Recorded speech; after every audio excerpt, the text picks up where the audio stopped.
Plus हाम्रो यो बुढी औँलाले चाहिँ यसलाई यसरी गर्न थिचिकन अनि नाक दुईबाट चाहिँ सास लामो तान्नुपर्ने हुन्छ।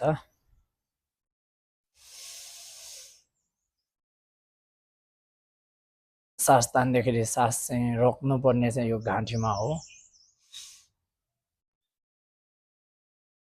दायाँतिर 5 चोटि घुमाउने,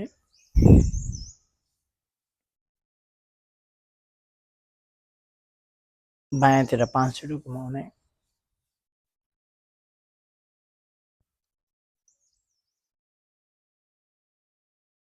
अनि बिस्तारै सास फाल्ने।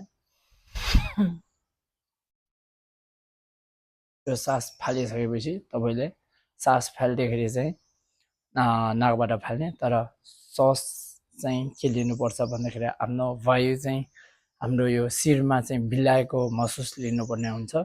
महसुस लिइकन तपाईँले अनान्त 10-15 मिनट आफ्नो शिरलाई ध्यान दिइकन बस्नुपर्ने हुन्छ।